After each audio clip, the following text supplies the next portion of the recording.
The shelter dog didn't make a sound when they loaded it into the luxury SUV at dusk, but Caleb Rourke's retired canine went rigid 3 blocks away, which meant someone's good intentions were about to get exposed. Before we find out what Tango knew that everyone else missed, I need your help.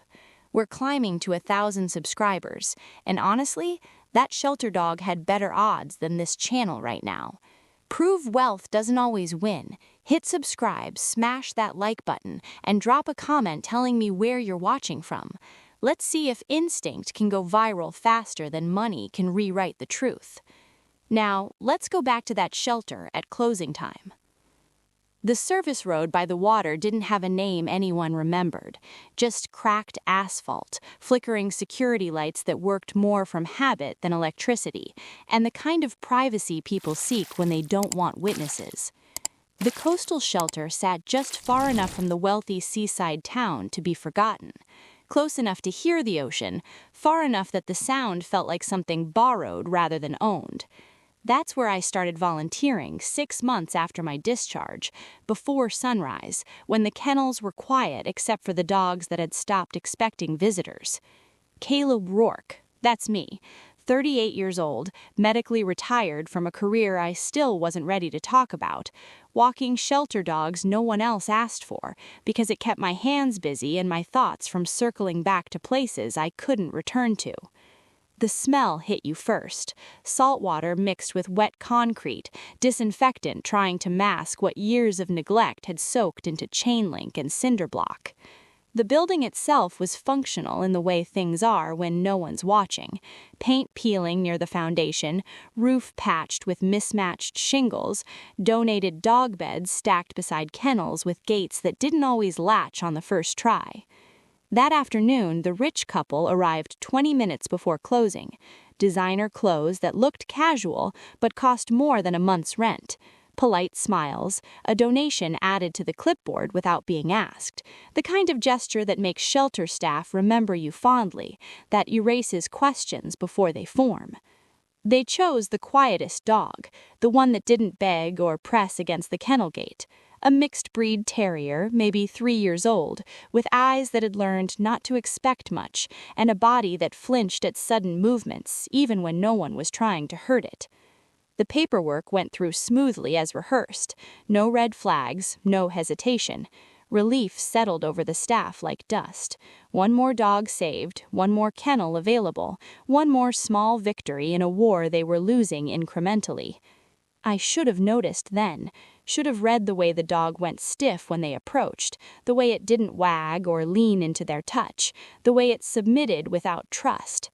But I was cleaning kennels in the back, scrubbing floors with bleach that burned my hands raw. My own canine, Tango, a Belgian Malinois with 8 years of service and arthritis that flared when the weather turned, resting on his elevated orthopedic bed near the utility sink. By the time I walked out front, they were gone, taillights disappearing toward the coast road. The shelter manager was smiling, updating the adoption board with a marker that was running dry. "Nice people," she said. "I even asked about donation options for next month." I nodded, didn't argue, went back to work. But Tango hadn't settled. His ears kept swiveling toward the exit, his breathing shallow and focused, the way it used to get in Kandahar when an IED was buried too close to the patrol route. I should have trusted that. You need to understand something about military working dogs. They don't react to voices or gestures. They react to intent.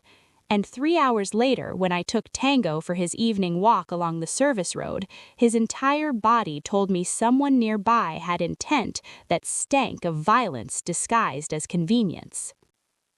The ocean wind carried salt through the chain link fence just before closing time, the kind of breeze that made the kennels sound lonelier than it already were.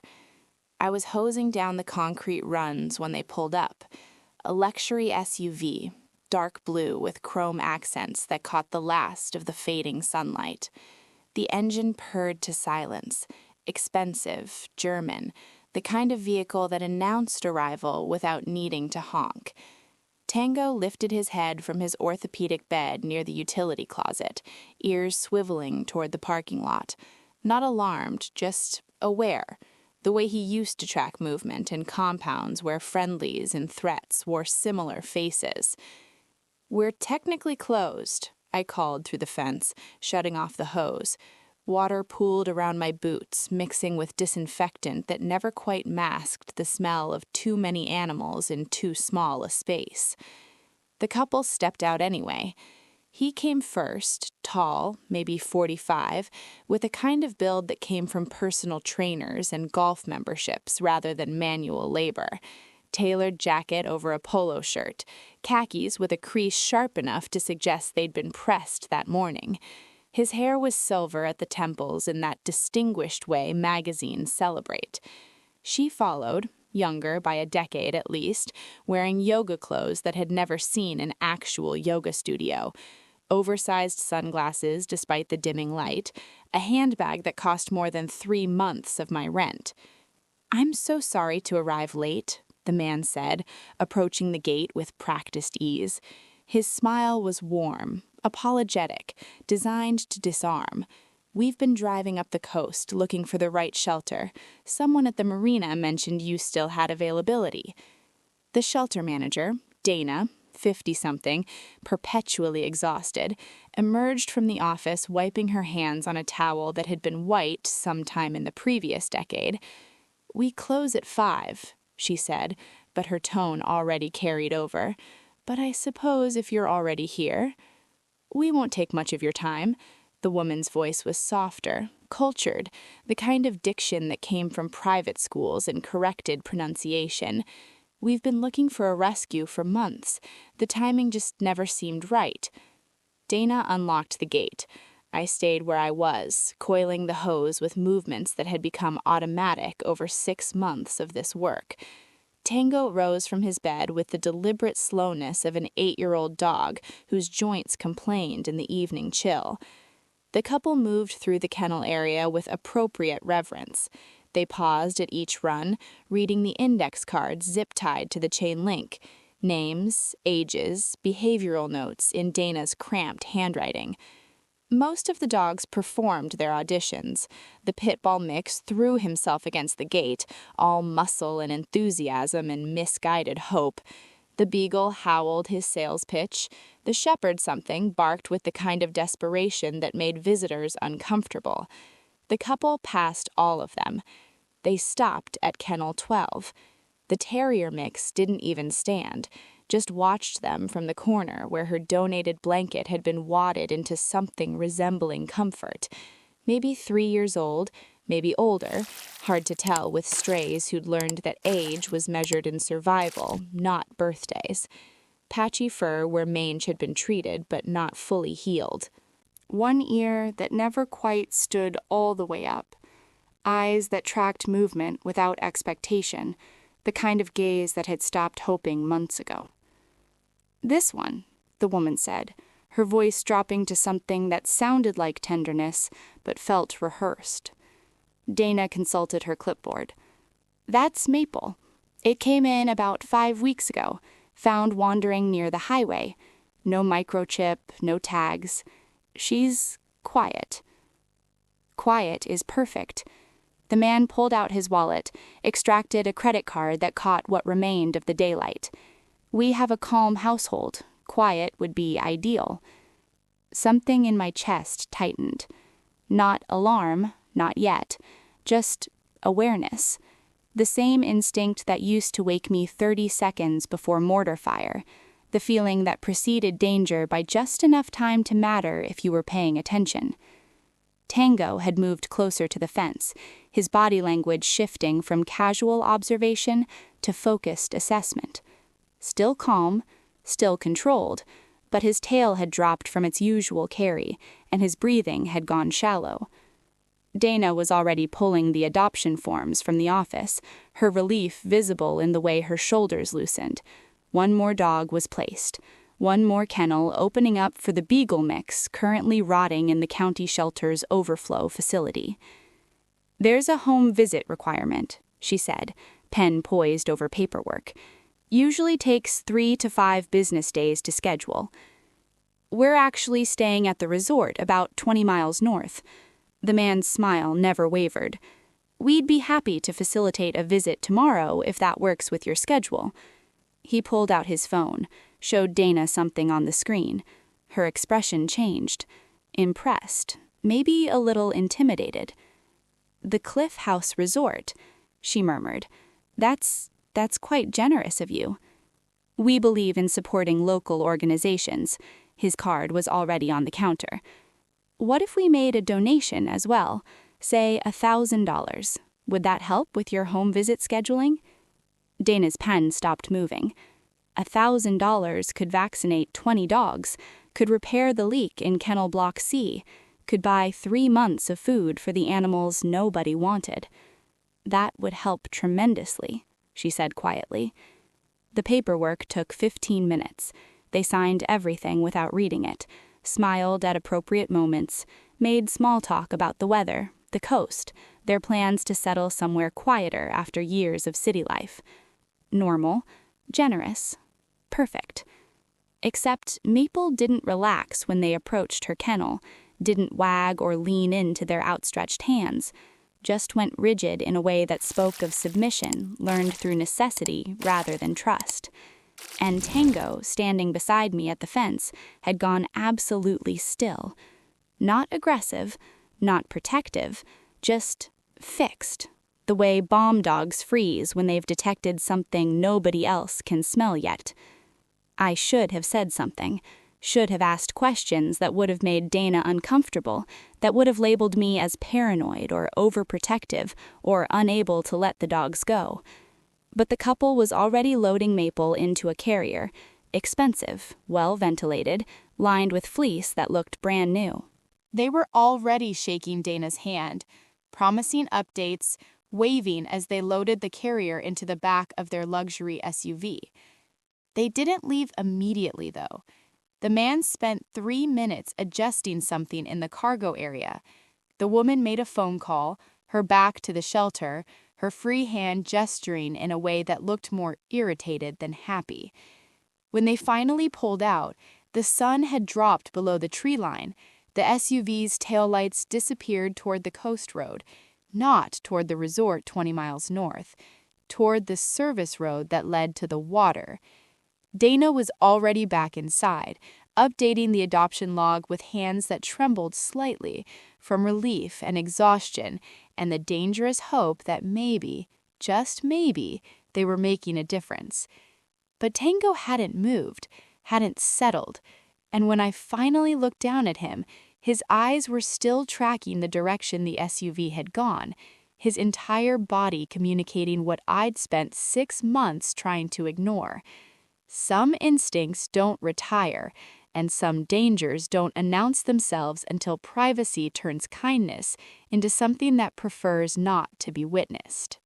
3 hours after closing, I took Tango for his evening walk along the coast path, the one that wound past the service road where streetlights had been promising repairs for 2 years. The night air tasted like kelp and diesel fuel. Ocean sound carried differently after dark, less rhythmic, more like static that filled the spaces between your thoughts.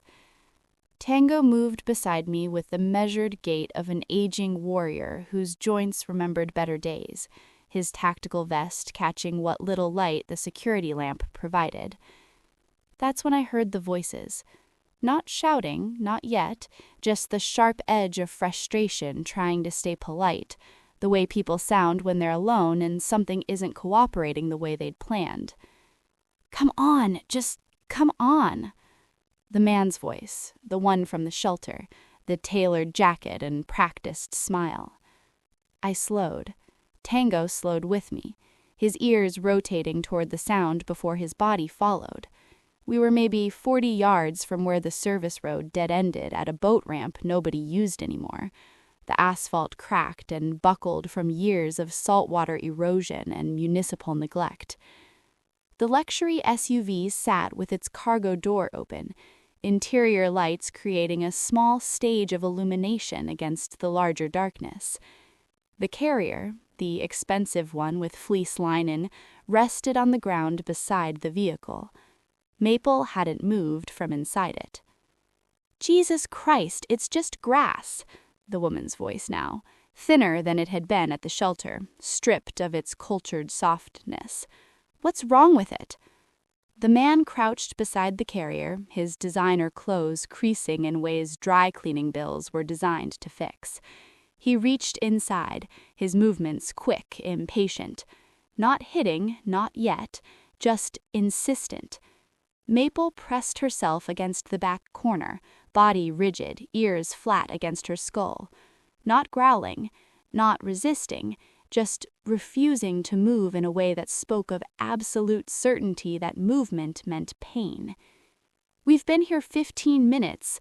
The woman checked her phone, its screen glow painting her face in cold blue light. "I told you we should have just what? Driven 3 towns over? Risked cameras at the county facility?"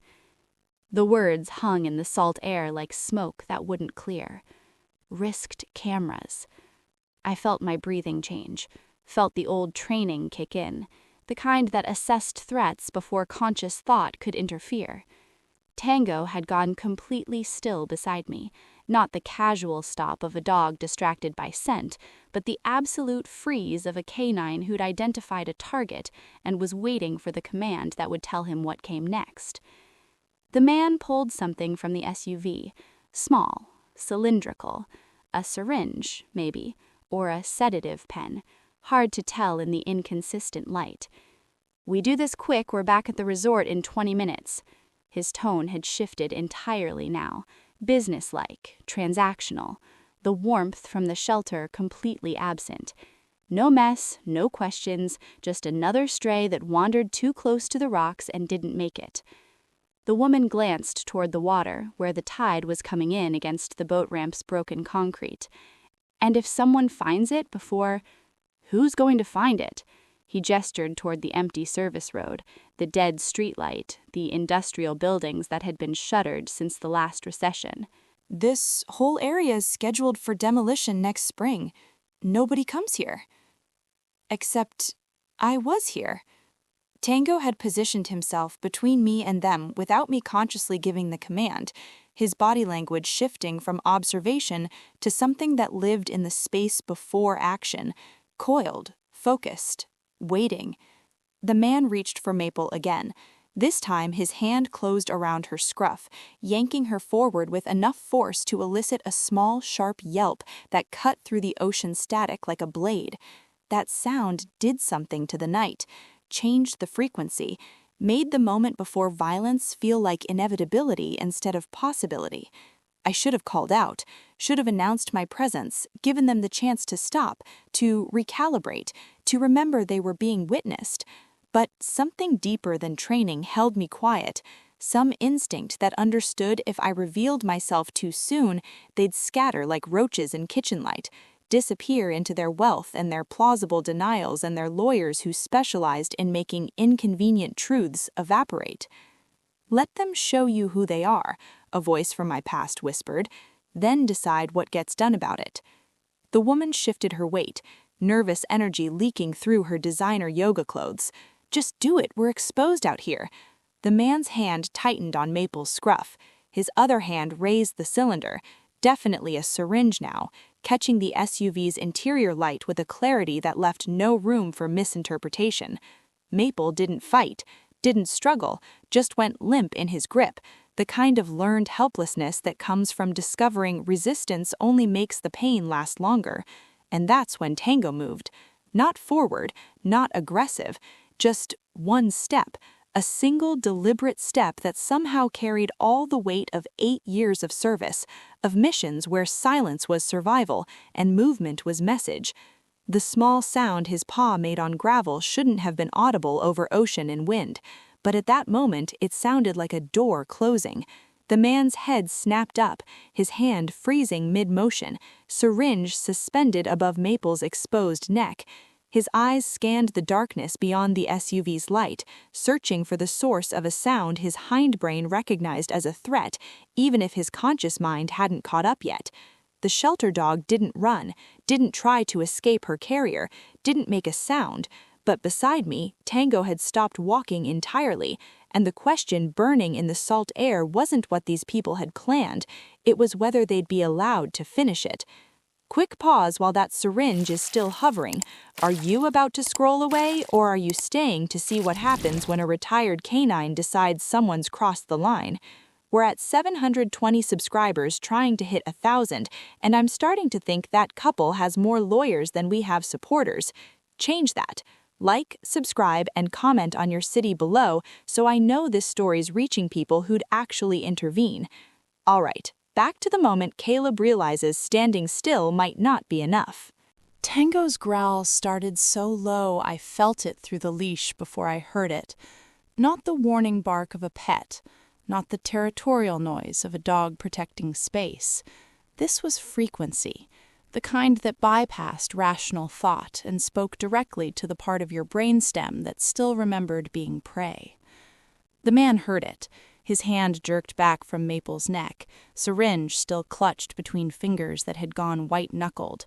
His eyes scanned the darkness beyond the SUV's light with the frantic energy of someone who just realized privacy was an illusion. "Who's there?" His voice cracked on the second word, authority evaporating. I didn't answer immediately. Just let Tango's presence announce to us first. Let the sound of an 85-pound military working dog emerging from shadow do the work words couldn't. When we stepped into the flickering security light's radius, I kept my hands visible, my posture neutral, non-threatening, the way you approach a situation where escalation serves no one. "Evening," I said quietly. Conversational, like we'd bumped into each other at a coffee shop instead of a dead-end service road where euthanasia was being disguised as convenience. The woman's hand had moved to her phone, fingers hovering over the screen with the muscle memory of someone whose first instinct was documentation or emergency services or both. "This is private property," the man said, recovering faster than his partner. His grip on Maple loosened but didn't release. "You're trespassing." "It's a public access road." I stopped about 10 feet away, close enough to matter, far enough to avoid provocation. "Leads to the boat ramp. I walk my dog here most nights." Tango had positioned himself at my left side without command, his body language absolutely clear. He was assessing, not attacking, evaluating threat level, waiting for instruction that would tell him whether this was containment or intervention. The syringe glinted as the man's hand lowered slowly, casually, like he was just adjusting his grip on something perfectly innocent. "We adopted a dog today. It's been difficult. Adjustment period." "I saw." I let the words hang. "I volunteer at the shelter. I was there when you signed the paperwork." Something in his expression shifted, calculation replacing panic. He was running scenarios, determining which narrative would hold, which explanation would survive scrutiny. "Then you know we went through proper channels." His tone firmed, found its footing in legality and process. "Everything was legitimate. We have documentation." "You do," I agreed. "Donations, too. Very generous." The woman finally lowered her phone, but her free hand had moved to her partner's arm, fingers digging into expensive fabric with enough pressure to leave wrinkles. "We should go. This isn't worth the hassle." But the man didn't move. His ego had caught up with his fear, and men like him, men whose wealth had insulated them from consequences long enough to forget consequences existed, didn't retreat easily. "What exactly do you think you saw?" He shifted his stance, emboldened by isolation and assumption. We were alone. No cameras, no witnesses beyond a retired volunteer and an aging dog. "Because I'm seeing someone harassing legitimate adopters on public property." That feels like something worth reporting. Maple had gone completely still in the carrier, her body language screaming what her voice couldn't. She knew what happened when humans argued near her. She knew movement drew attention. She'd learned survival meant becoming invisible. My pulse should have been elevated, should have been spiking with adrenaline and righteous anger and all the things that come with witnessing cruelty dressed as civility. Instead, I felt calm, the kind of calm that settles over you when variables narrow to binary choices and moral ambiguity evaporates into simple truth. "That's a sedative," I said, nodding toward his hand. Veterinary grade, from the look of it. Strong enough to drop a dog that size in under a minute. He glanced at the syringe like he'd forgotten he was holding it. It's for anxiety, the shelter recommended. The shelter didn't recommend anything. My voice stayed level. Dana doesn't stock sedatives, don't prescribe them. Adopters work with their own vets for that. The woman's breathing had gone shallow, audible even over ocean sound. We should just leave, right now. We're not leaving. The man's jaw set, his free hand moving to his pocket where his phone created a rectangular outline against expensive fabric. I'm calling the police, reporting harassment, and... Go ahead. The 2 words stopped him mid-reach. Call them, I continued, still calm, still quiet. Explain why you're at an abandoned boat ramp after dark with a shelter dog and a syringe full of sedatives. Explain your donation, your timing, your decision to come here instead of the resort you claim to be staying at. Explain all of it. Tango's ears swiveled slightly, tracking a sound I couldn't hear, probably just the tide against broken concrete or wind through the shuttered industrial buildings. But his body language hadn't relaxed. If anything, he'd gone more alert, his training overriding his age. The man's hand stayed in his pocket, phone unpulled. His expression cycled through anger to calculation to something that looked almost like genuine confusion, the cognitive dissonance of someone who genuinely believed their own narrative until external reality forced different interpretation. We weren't, he started, then stopped, recalibrated. This isn't what it looks like. Then what is it? The question sat between us like evidence waiting to be cataloged. He had no good answer, no explanation that would survive daylight or documentation, or the simple test of repeating it out loud to someone with authority. The woman's pulled harder on his arm. Please, let's just go. We can return the dog tomorrow. Say it didn't work out. Return it. I let the words echo. You mean bring Maple back to the shelter, alive and unharmed, first thing in the morning when Dana opens at 8. Neither of them responded. The man's grip on Maple had loosened enough that she'd pulled back into the carrier's corner, making herself as small as physics allowed. I took 1 step forward, just 1. Tango moved with me, synchronized, his presence shifting the geometry of the moment in ways that had nothing to do with aggression and everything to do with absolute certainty. Here's what's going to happen, I said, my voice still quiet but carrying the kind of authority that doesn't require volume. You're going to put that syringe in your vehicle. You're going to close the carrier. You're going to drive to the resort you claim to book. And tomorrow morning at 8 a.m., you're going to return Maple to the shelter with a story about how she wasn't a good fit. You can't, the man began. Or, I continued, I take a photo of your license plate, this syringe, and Maple's condition, and I send it to every animal welfare organization and local news outlet between here and 3 counties north. Then we see how legitimate your adoption feels when public scrutiny gets involved. The man's face flushed red, his expensive cologne suddenly smelling like fear disguised as aggression. He opened his mouth. I closed it, looked at his partner who was already backing toward the SUV's driver's door. But instead of retreating, his expression hardened into something uglier, the look of someone who'd just decided that consequences were theoretical, and this moment was slipping through his fingers unless he reasserted control right now. His hand tightened again on Maple's scruff. His other hand, the one holding the syringe, began to rise. And I realized with absolute clarity that wealth and isolation had convinced him he was still in charge, that this was still negotiable, that a volunteer and an old dog wouldn't actually stop him from doing what he'd driven here to do.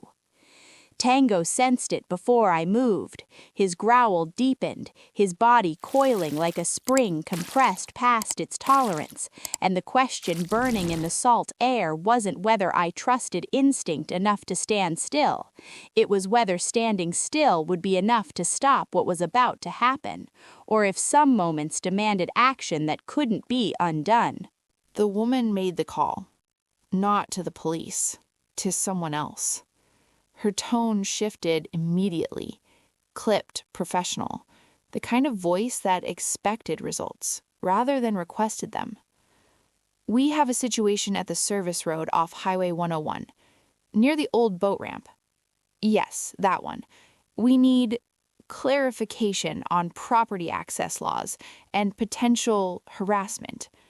She paused, listening. No, we're fine. Just, yes, thank you. She ended the call and met my eyes with something that looked like pity mixed with certainty. Our attorney is contacting local law enforcement. You should probably leave before this becomes complicated for you. Their attorney, not an attorney or a lawyer. Their attorney, the kind you kept on retainer for moments exactly like this. My chest tightened, not with fear, but with the familiar frustration of watching money rearrange reality in real time, of seeing systems designed to protect the vulnerable become tools that insulate the powerful. I'm not leaving, I said quietly. Then you're making a mistake. The man had found his footing again, his confidence rebuilding with each second that passed without physical confrontation. We have documentation, legitimate adoption papers, a donation to the shelter. And you have, what? Assumptions? Paranoia?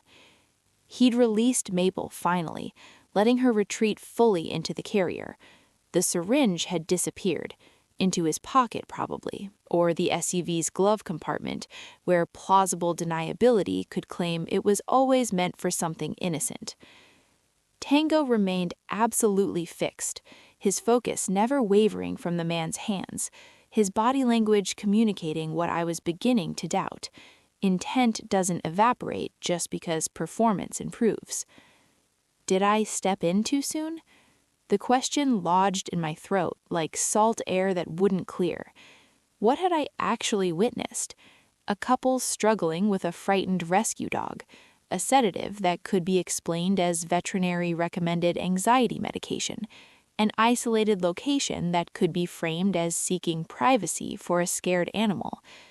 Without the syringe raised toward Maple's neck, without the conversation about quick and no mess and wandering too close to rocks, what did I have? Suspicion, instinct, Tango's reaction, none of which photographed well or held up in reports filed by officers who'd learned that wealthy donors got different treatment than homeless veterans with PTSD and aging service dogs. Headlights appeared on the service road, not the slow approach of someone lost, but the deliberate pace of authority arriving at a scene already framed by whoever called first.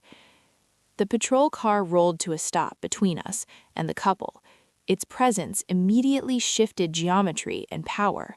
An officer emerged, young, maybe late 20s, with the cautious energy of someone who'd been briefed en route about harassment and legitimate adopters and complications involving lawyers. Evening, officers. His flashlight swept across all of us with professional efficiency. Got a call about a disturbance? Is everyone okay here? We're fine, officer. The man stepped forward, his entire demeanor transformed, concerned citizens seeking assistance, reasonable people caught in an unfortunate misunderstanding. We adopted a rescue dog this afternoon, brought her out here for some quiet acclimation time away from crowds. This gentleman approached us aggressively, made accusations. I didn't approach aggressively. I was walking my dog on a public access road. You witnessed us struggling with a frightened animal, which you interpreted as what? Abuse? We have adoption papers. We made a donation. We were trying to help. The officer's flashlight lingered on Tango, taking in the tactical vest, the military working dog patches, the alert posture. "Sir, is your dog licensed for public access?" "He's a retired military working dog, fully licensed. All documentation is current." "And he's trained for what? Protection? Aggression response?" The question carried weight I recognized immediately. They were building a narrative where Tango's presence became intimidation, where my intervention became harassment backed by a weapon that happened to have 4 legs. "He's trained for threat assessment," I said carefully. "He detected a threat. He responded appropriately." "By growling at legal adopters trying to acclimate a rescue animal?" The man's voice carried just the right amount of wounded innocence. "Officer, I don't know what this man's issues are, but we've done nothing wrong. We're happy to show you our documentation, our resort reservation, everything." The officer's body language shifted subtly, not toward the couple exactly, but away from me, the mathematics of credibility. Polished couple with lawyers and paperwork versus lone veteran with a story about intent and instinct that couldn't be proven after the fact. "Did you make any threats, sir?" The officer addressed me directly now. "No threats. I asked them to return the dog to the shelter tomorrow morning." That sounds like an instruction, not a request. The man pulled out his phone, began scrolling. "I have text messages with the shelter manager confirming our adoption. Character references, our resort confirmed that we're staying locally, exactly as we told them." Everything lined up. Everything made sense. Except it didn't. Tango hadn't moved. I hadn't relaxed. His entire body still communicated absolute certainty that the threat hadn't dissipated, that the performance was just sophisticated camouflage. But dogs don't testify in court. Instinct doesn't photograph, and the truth I'd witnessed was already being rewritten by money and lawyers, and systems designed to believe the people who look most convincing, not the ones who need protecting most. The officer pulled out his notepad, the kind of gesture that meant de-escalation rather than investigation. "I'm going to ask everyone to go their separate ways tonight. Sir," he addressed me, "I understand you volunteer at the shelter. That's admirable. But unless you have evidence of actual abuse or criminal activity, you need to let legal adopters care for their animal as they see fit. Check the carrier. Look at the dog's body language. Ask them why they came to an abandoned boat ramp instead of their resort." "We explained that," the woman said, her tone suggesting patience worn thin. "Privacy, less stimulation, standard advice for traumatized rescues." It was. It was absolutely standard advice that she'd probably Googled 15 minutes before arriving at the shelter. The officer glanced toward the carrier where Maple sat frozen, then back at me. "The dog looks scared. Rescue animals often are. That's not evidence of intent to harm." He was right. Technically, legally, procedurally right. And completely, devastatingly wrong. "You're free to go," the officer told the couple. "If this gentleman continues to contact or follow you, call us immediately." They loaded Maple into the SUV with practiced efficiency, the man even offering a sad smile to the officer, the expression of someone more disappointed than angry, more concerned about a troubled veteran than interested in pressing charges. The SUV pulled away, tail lights disappearing toward the coast road, not toward the resort.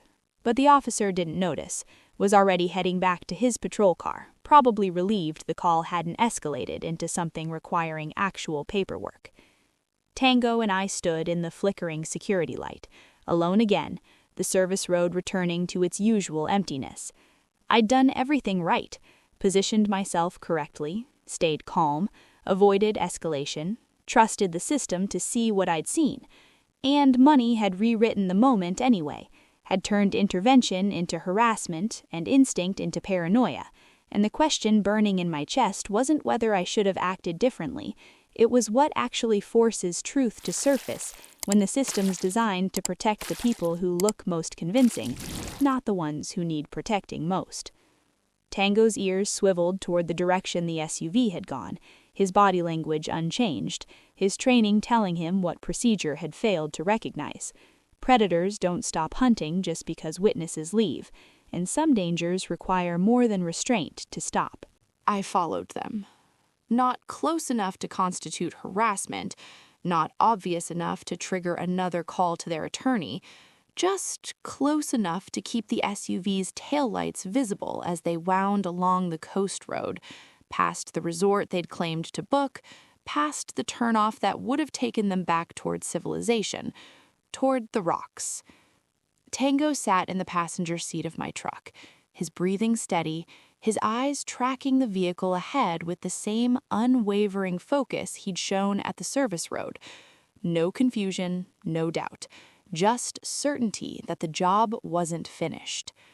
The SUV pulled off onto a scenic overlook, the kind tourists used for sunset photos and proposals, empty this time of night, except for a single security light that had been vandalized months ago and never repaired. I parked 50 yards back, killed my headlights, and watched. They opened the cargo door, pulled out the carrier, set it on the ground near the guardrail that separated asphalt from the 30-foot drop to rocks and tide. The woman checked her phone, its screen creating a small pool of light that showed her expression. Not cruel, exactly, just done, finished with inconvenience, ready to solve a problem that wouldn't solve itself. The man crouched beside the carrier again, reached inside. That's when I opened my door. Didn't slam it, didn't announce my arrival with aggression or accusation, just opened it, let the interior light click on, let the sound of a truck door closing carry across the empty overlook, let them know they were still being witnessed. A man's hand froze, his head turned slowly, recognition and fury mixing into something that made his expensive cologne smell like fear disguised as indignation. "You're following us." Not a question, an accusation with legal weight already being calculated. Public road, public overlook. I walked toward them with Tango at my side, our pace measured, unthreatening. Funny place to bring a dog for quiet acclamation, long way from your resort. "This is harassment." The woman's voice climbed an octave. "You told the officer. You told him a lot of things." I stopped 10 feet away, the same distance as before, the same careful geometry that avoided provocation while refusing retreat. The question is whether any of them were true. The man stood, his hand emerging from the carrier this time, empty. "You need to leave, now, before this becomes—" Before what? I met his eyes, let him see exactly nothing in mine. Before you do what you drove here to do? Before that syringe comes out again? Before Maple becomes another tragic accident that nobody investigates because you made a donation and smiled at the right people? Tango's low growl started again, that frequency that bypassed negotiation. The woman grabbed her partner's arm, pulling. "Just leave it. This isn't... We can't." But the man had crossed some internal threshold where ego overrode survival instinct, where being challenged by someone he considered beneath him mattered more than strategic retreat. "You have no proof." His voice shook with rage, barely controlled. "No evidence, no witnesses except your dog, and dogs don't testify. You're a nobody, a washed-up veteran playing hero with a rescue animal, making wild accusations you can't support." He was right about the evidence, right about the witnesses, right about everything except the part where I needed him to admit anything, because he'd just said it out loud. To me, to the ocean wind, to the phone I'd slipped from my pocket 5 minutes ago, recording everything, capturing audio that wouldn't hold up in court, but would play very well on social media and animal welfare group chats, and local news segments desperate for content about wealth and cruelty and dogs who couldn't defend themselves. "You're recording." The woman saw it first, her face draining of color, visible even in weak moonlight. Public place, single-party consent state. I kept the phone visible now, camera aimed at the carrier, at Maple's terrified posture, at the Overlook's location that made their acclamation story collapse into obvious lies. Everything you've said, everything you've done, all of it documented. The man lunged, not at me, on the phone, fast enough to be instinct, stupid enough to be desperate. Tango moved faster, not attacking, not biting, just positioning himself between the threat and me with the kind of speed that made 8 years of age irrelevant, his teeth finally showing, his training overriding arthritis and retirement and every reason he had to stay still. The man stumbled backward, tripping over the carrier, his expensive shoes losing traction on gravel. He didn't fall, caught himself on the guardrail, but his composure shattered completely. You can't! He was hyperventilating now, his polished exterior cracking to reveal the panic underneath. We'll sue. We'll destroy you. You have no idea who you're... I know exactly who I'm dealing with. People who think money makes them untouchable, who see shelter dogs as disposable, who drove to an overlook after dark with sedatives and excuses, and a plan that required privacy. I pulled out my regular phone with my free hand and dialed a number I'd memorized 6 months ago. Dana, it's Caleb. I'm at the coastal overlook with the couple who adopted Maple this afternoon. You need to come get her now. I'll explain when you arrive, but bring the sheriff's deputy you use for abuse cases, the one who actually cares. The woman was already pulling her partner toward the SUV, her professional composure evaporated into pure flight response. Leave it. Just leave the dog. Let's go. Let's just... But the man couldn't let go, couldn't accept that the moment had turned, that documentation had replaced deniability, that all his money and lawyers and confidence couldn't rewrite reality when it was being recorded from multiple angles. He opened his mouth to say something else, probably another threat, another promise of lawsuits and consequences. Tango's growl deepened. The man went silent. And in that silence, with ocean wind carrying salt and the Overlook's broken security light flickering like a heartbeat that wouldn't quit, something shifted. The man's expression cycled from rage to calculation to the slow, devastating recognition that he'd lost, not because I'd overpowered him, but because he'd exposed himself. They left, fast, the SUV's tires spitting gravel as it accelerated back toward the coast road, toward expensive hotels and lawyers who'd bill hourly to explain why their clients couldn't salvage what had already been documented. I opened Maple's carrier. She didn't come out immediately, just watched me with those eyes that had learned not to expect kindness, that calculated whether movement meant pain. "It's okay," I said quietly, crouching to her level. "You're safe now." She didn't believe me. Not yet. But she let me lift the carrier without fighting, let me place it gently in my truck's back seat where Tango could see her, where she could start learning that protection sometimes came from the places you least expected.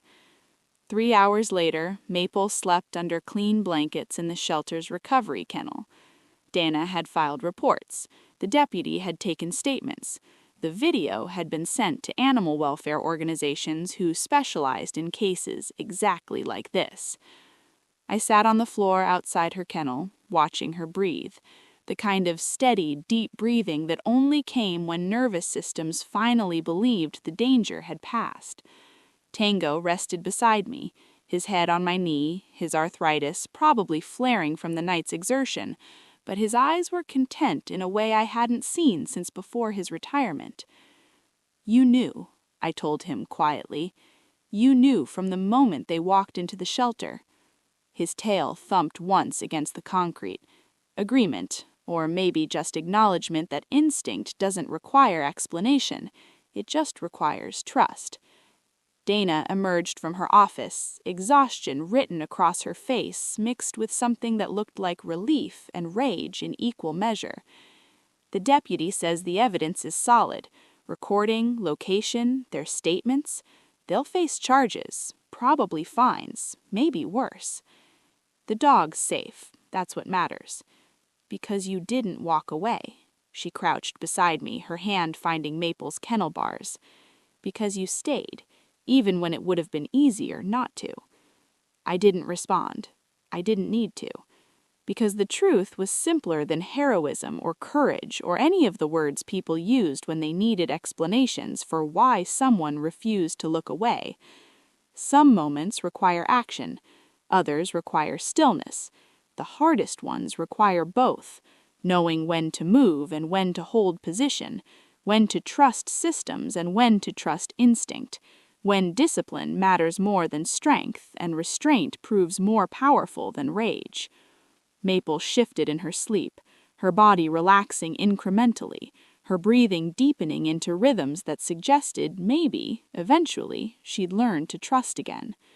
And I realized, watching her in the shelter's quiet hours, when the barking had stopped and the volunteers had gone home, and only the dogs that nobody wanted remained, that this was the work that actually mattered. Not the missions that earned medals or the operations that made headlines, but the small, witnessed moments where someone chose to stay when walking away would have been easier. How many moments like this pass unseen, I wondered, not because they don't happen, but because no one chooses to stand still long enough to notice, or stubborn enough to refuse leaving until the silence finally shifts from danger to the kind of quiet that means things have actually changed. So, that rich couple learned what happens when someone refuses to look away. Now here's your mission. We're still climbing to 1,000 subscribers, and unlike them, I'm asking, not demanding. If this story reminded you that instinct matters more than appearances, subscribe. If you felt something when Tango refused to back down, hit like. Share this with someone who needs to remember that staying put can be braver than walking away. Drop your city in the comments. I want to see how far the truth travels when people actually care. Because some rescues don't make headlines. They just require one person stubborn enough to stay. See you in the next one.